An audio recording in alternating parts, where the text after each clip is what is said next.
Hi hello friends, welcome back to my Radhakrishna channel. ಇವತ್ತು ಭಾಲ್ಕಿ ನಡೆದಿದೆ ರೀ. ಭಾಲ್ಕಿ ಅಂದ್ರೆ ನಮ್ಮ ತಾಲೂಕು ಅದ ರೀ. ಅಲ್ಲಿ ಧರ್ಮಸ್ಥಳ ಸಂಘ ಮಾಡಿದ್ದೇವೆ ನಾವು. ಧರ್ಮಸ್ಥಳ ಸಂಘದ್ದು ಇವತ್ತು ಮೀಟಿಂಗ್ ಅದ ಅಲ್ಲಿ, ಅದಕ್ಕೆ ನಡೆದಿದೆ ರೀ. ಅಲ್ಲಿ ಮೀಟಿಂಗ್ದಾಗ ಏನೇನು ಚರ್ಚೆ ಆಯ್ತದ, ಏನೇನು ನೋಡ್ಕೊಂಬರ್ರಿ. ಇವತ್ತಿನ ಈ ಕಾರ್ಯಕ್ರಮದಲ್ಲಿ ಸ್ವಸಹಾಯ ಸಂಘದ ಬಗ್ಗೆ ಮಾಹಿತಿ ನೀಡ್ಲಿಕ್ಕೆ ಈ ಕಾರ್ಯಕ್ರಮ ಆಯೋಜನೆ ಮಾಡ್ಯಾರ ನೋಡ್ರಿ. ಸ್ವಸಹಾಯ ಸಂಘದೊಳಗೆ ಬರುವ ಒಂದು ಬಹಳ ಹೆಸರುವಾಸಿಯಾಗಿರುವ ಸಂಘ ಧರ್ಮಸ್ಥಳ ಸಂಘದ ನೋಡ್ರಿ. ಧರ್ಮಸ್ಥಳ ಸಂಘ ಇತ್ತೀಚೆಗೆ ಭಾಳ ಫೇಮಸ್ ಆಗಿಬಿಟ್ಟದ. ನಮ್ಮ ಹಳ್ಳಿಗಂತೂ ಧರ್ಮಸ್ಥಳ ಸಂಘ ಅದರಲ್ಲಿಂದ ಭಾಳ ಉಪಯೋಗ ಆಗ್ಲತ್ತದ ನೋಡ್ರಿ. ಹಳ್ಳಿಯೊಳಗೆ ವ್ಯಾಪಾರ ಮಾಡೋರು ಇರ್ತಾರೆ, ಸಣ್ಣ ಸಣ್ಣ ವ್ಯಾಪಾರ ಮಾಡೋರು, ವ್ಯವಸಾಯ ಮಾಡೋರು, ಕೃಷಿ ಕಾರ್ಮಿಕರಾಗಿರ್ಬೋದು, ಸ್ವಲ್ಪ ಬಡವರೇ ಜಾಸ್ತಿ ಇರ್ತಾರೆ ಹಳ್ಳಿಯೊಳಗೆ. ಅದರ್ಲಿಂತ ಈ ಸಂಘದಿಂದ ಹಳ್ಳಿಗೆ ಭಾಳ ಉಪಯೋಗ ಆಗ್ಲತ್ತದ ನೋಡ್ರಿ. ಸಂಘಿನ ಬಗ್ಗೆ ಇನ್ನಷ್ಟು ಮಾಹಿತಿ ತೊಗೊಳಕ್ಕೆ ಈ ಸಭೆಗೆ ಬಂದೀವಿ ನೋಡ್ರಿ. ಇಲ್ಲಿ ಒಂದು ಹಾಡು ಹಾಡಿ ಈ ಕಾರ್ಯಕ್ರಮ ಸ್ಟಾರ್ಟ್ ಮಾಡಿದ್ರಿ. ನಂತರ ದೀಪದ ಜ್ಯೋತಿ ಬೆಳಗಿಸಿ ಈ ಕಾರ್ಯಕ್ರಮ ಸ್ಟಾರ್ಟ್ ಮಾಡಿದ್ರು. ಈ ಸಂಘಗಳು ಗ್ರಾಮಾಭಿವೃದ್ಧಿಗೆ ಎಷ್ಟೊಂದು ಸಹಾಯ ಮಾಡ್ತಾವೆ ಅಂಥೇಳಿ ಈ ಕಾರ್ಯಕ್ರಮದಾಗ ಹೇಳ್ಕೊಟ್ರು ನೋಡ್ರಿ. ಈ ಸಂಘಲಿಂತ ಹಳ್ಳಿಯೊಳಗಿರೋ ವ್ಯವಸಾಯ ಮಾಡೋರು, ಕೃಷಿ ಕಾರ್ಮಿಕರು, ರೈತರು ಇವರಿಗೆಲ್ಲ ಭಾಳ ಅಂದ್ರೆ ಭಾಳ ಹೆಲ್ಪ್ ಆಗ್ಲತ್ತದ. ಇವರೆಲ್ಲ ಹಳ್ಳಿಯೊಳಗಿರೋರಿಗೆ ಬ್ಯಾಂಕಿಗೆ ಹೋಗಿ ಸಾಲ ಪಡ್ಕೊಂಡು ಆ ಸಾಲ ಮರುಪಾವತಿ ಮಾಡ್ಲಿಕ್ಕೆ ಆಗಲ್ದೇ ನಾನಾ ಕಷ್ಟಗಳು ಅನುಭವಿಸ್ತಾರೆ. ಆದ್ರೆ ಈ ಸ್ವಸಹಾಯ ಸಂಘಗಳಿಂದ ಅವ್ರಿಗಂತ ಏನು ಇರಲ್ರಿ ಟೆನ್ಷನ್ನು. ಯಾಕಂದ್ರೆ ಒಂದು ಆಧಾರ್ ಕಾರ್ಡ್ ಇದ್ದರೆ ಸಾಕು, ಮತ್ತು ಸಂಘಿನಾಗ ಸದಸ್ಯರಾಗಿದ್ದರೆ ಸಾಕು. ಅವರಿಗೆ 10,000ದಿಂದ ಹಿಡ್ಕೊಂಡು 5,00,000ದವರೆಗೂ ಅವ್ರಿಗೆ ಸಾಲ ಸಿಗ್ತದ್ರಿ. ಕೂಲಿ ಮಾಡೋರಿಗೆ, ವ್ಯಾಪಾರ ಮಾಡೋರಿಗೆ, ಮತ್ತು ವ್ಯವಸಾಯ ಮಾಡೋರಿಗೆ ಇವರಿಗೆಲ್ಲ ಬ್ಯಾಂಕಿಗೆ ಹೋಗಿ ಸಾಲ ತಂದು ಆ ಸಾಲ ಮತ್ತು ಕಟ್ಬೇಕಂದ್ರೆ ಭಾಳ ಕಷ್ಟ ಆಗ್ತಿತ್ತು. ಸಾಲನೇ ಸಿಗ್ತಿಲ್ಲ. ಯಾಕಂದ್ರೆ ಅವರು ಪ್ರೂಫ್ ಕೇಳ್ತಾರೆ, ಅದು ಪ್ರೂಫು ಇವ್ರಲಿಂದ ಕೊಡ್ಲಿಕ್ಕಾಗಲ್ಲ. ಅದ್ರ ಕಡೆಯಿಂದ ಈ ಸ್ವಸಹಾಯ ಸಂಘವು ಅವ್ರಿಗೆ ಭಾಳ ಹೆಲ್ಪ್ ಆಗ್ಲತ್ತದ. ಹೇಗಂತಂದ್ರೆ ಒಂದು ಆಧಾರ್ ಕಾರ್ಡು ಮತ್ತು ಸಂಘಿನ ಸದಸ್ಯರಾಗಿದ್ದರೆ ಸಾಕು, ಇವ್ರಿಗೆ 10,000ದಿಂದ ಹಿಡ್ಕೊಂಡು 5,00,000 ತನಕ ಸಾಲ ಸಿಗ್ತದ್ರಿ ಈ ಸಂಘಿನಾಗ. ಈ ಸಂಘಿಂದು ಉಪಯೋಗ ಎಲ್ಲರೂ ಪಡ್ಕೋಬೇಕು. ನಾನು ಕೂಡ ಧರ್ಮಸ್ಥಳ ಸಂಘ ಮಾಡೀನಿ. 7 ವರ್ಷದಿಂದ ಮಾಡ್ಕೋತ ಹೊಂಟೀವಿ ನೋಡ್ರಿ. ನಮ್ಗೆ 2-3 ಲಕ್ಷ ತನಕ ಈಗ ಸಾಲ ಸಿಗ್ಲತ್ತದ. ಅದ್ರ ಕಡೆಯಿಂದ ಹಳ್ಳಿಲಿರೋ ಎಲ್ಲ ಹೆಣ್ಮಕ್ಳು ಈ ಸಂಘ ಮಾಡಿರಿ. ಅದರಲ್ಲಿಂದ ನಿಮ್ಗೆ ಒಳ್ಳೆ ಹೆಲ್ಪ್ ಆಯ್ತದ.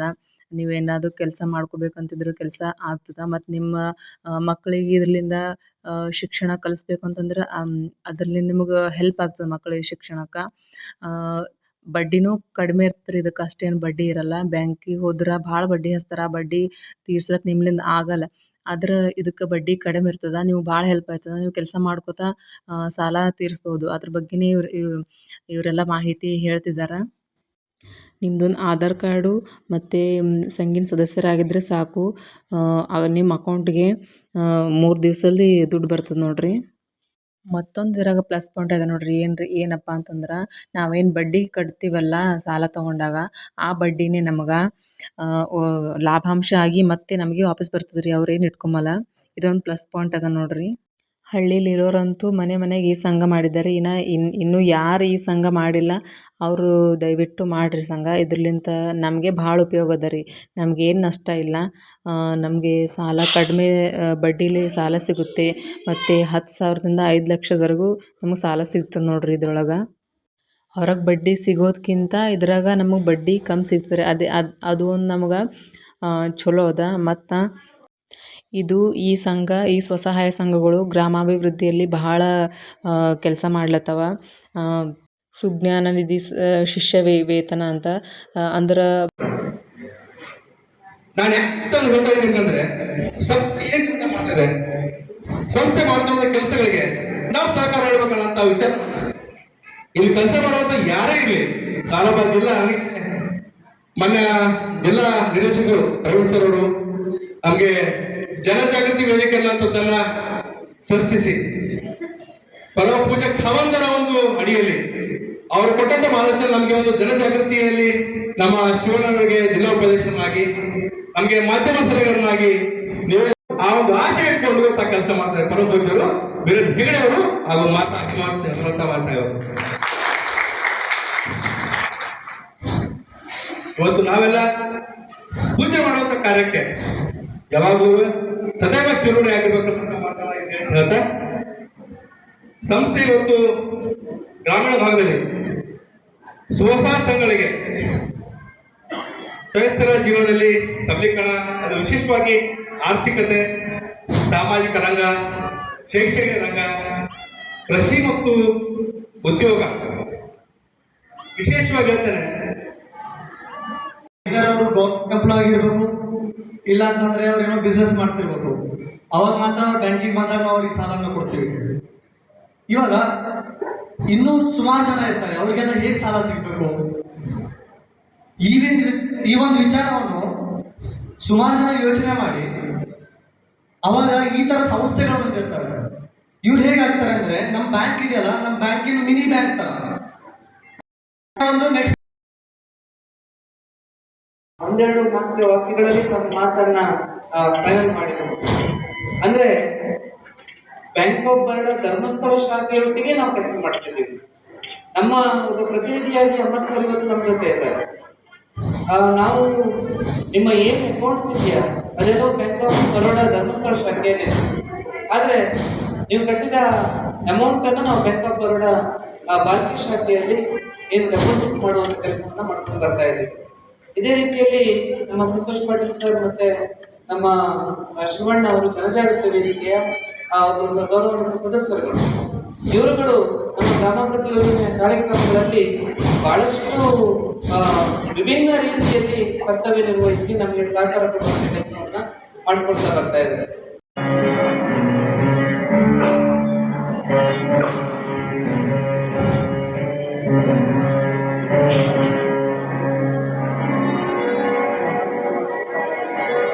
ಇಡೀ ಜಗತ್ತಿಗೆ ಧಾರ್ಮಿಕ ಸಹಿಷ್ಣುತೆಯ ಪಾಠ ಮಾಡಿದಂತಹ ಪುಣ್ಯದ ಕ್ಷೇತ್ರ ಧರ್ಮಸ್ಥಳ ಕ್ಷೇತ್ರ.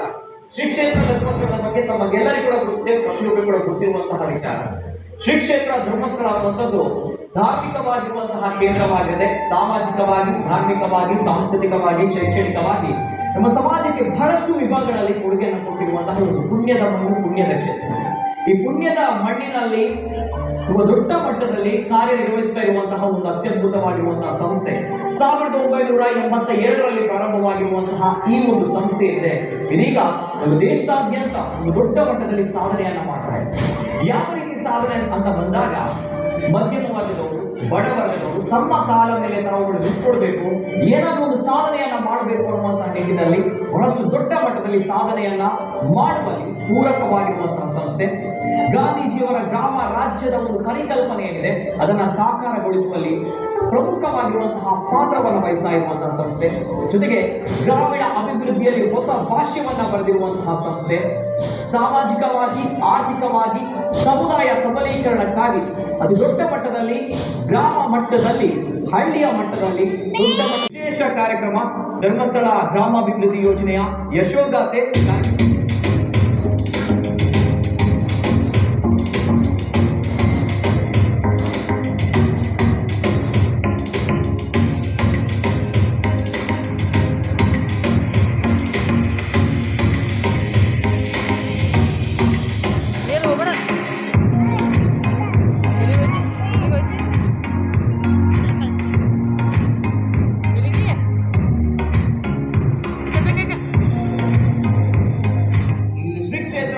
ಧರ್ಮಸ್ಥಳ ಗ್ರಾಮಾಭಿವೃದ್ಧಿ ಯೋಜನೆ ಇಷ್ಟು ದೊಡ್ಡ ಮಟ್ಟದಲ್ಲಿ ಯಶಸ್ಸನ್ನ, ಸಕ್ಸಸ್ ಅನ್ನ ಕಾಣ್ತಾ ಇದೆ ಅಂತ ಬಂದಾಗ ಇದರ ಹಿಂದಿರುವಂತಹ ಪ್ರಮುಖವಾಗಿರುವಂತಹ ಶಕ್ತಿಯೂ ಕೂಡ ಹೌದು.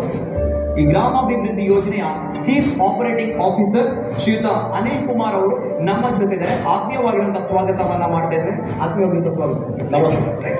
ಅದೇ ರೀತಿ ನಮ್ಮ ಜೊತೆ ಇವತ್ತಿನ ಕಾರ್ಯಕ್ರಮದಲ್ಲಿ ನಾನು ಆಗ್ಲೇ ಹೇಳಿದಾಗೆ ಈ ಗ್ರಾಮಾಭಿವೃದ್ಧಿ ಯೋಜನೆ ಜೊತೆಗೆ ಸ್ವಸಹಾಯ ಸಂಘಗಳ ಯೋಜನೆಯನ್ನ ಮಾನಿಟರ್ ಮಾಡುವಂಥದ್ದು, ಜೊತೆಗೆ ಮಾರ್ಗದರ್ಶನ ನೀಡುವಂಥದ್ದು, ಸರಿಯಾದ ದಿಕ್ಕಿನಲ್ಲಿ ಇದಕ್ಕೆ ಗೈಡ್ ಮಾಡುವಂತಹ ನಬಾರ್ಡ್ನ DGM ನಮ್ಮ ಜೊತೆ ಇದ್ದಾರೆ ಇವತ್ತಿನ ಕಾರ್ಯಕ್ರಮದಲ್ಲಿ.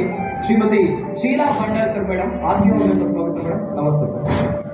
ಅದೇ ರೀತಿ ನಮ್ಮ ಜೊತೆ ಇವತ್ತಿನ ಕಾರ್ಯಕ್ರಮದಲ್ಲಿ ಆಗ್ಲೇ ಹೇಳಿದಾಗೆ ನಮ್ಮ ದೇಶದ ಪ್ರತಿಷ್ಠಿತ ಬ್ಯಾಂಕ್ಗಳಲ್ಲಿ ಒಂದಾಗಿರುವಂತಹ ಬ್ಯಾಂಕ್ ಆಫ್ ಬರೋಡದ ರೀಜನಲ್ ಮ್ಯಾನೇಜರ್ ನಮ್ಮ ಜೊತೆ ಶ್ರೀಯುತ ದೇವಿ ಪ್ರಸಾದ್ ಶೆಟ್ಟಿ ಅವರಿದ್ದಾರೆ. ಆತ್ಮೀಯವಾದ ಸ್ವಾಗತ. ನಮಸ್ತೆ ಸರ್.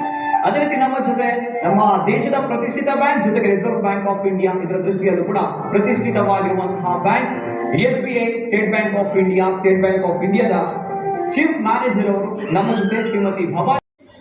ಅವ್ರು ಫಸ್ಟ್ ನೋಡುದು ಏನು ಕೇಳಿದ್ರೆ ರೀಪೇಮೆಂಟ್, ನನಗೆ ಹಣ ಹಿಂದೆ ಬರೋದು ಹೇಗಿದೆ, ಹಾಗಾಗಿ ಹಣವಂತರನ್ನ ಹುಡುಕ್ತೇವೆ ಅಂತ ಹೇಳುವಂತ ಮಾತನ್ನ ಅವ್ರು ಹೇಳ್ತಾರೆ.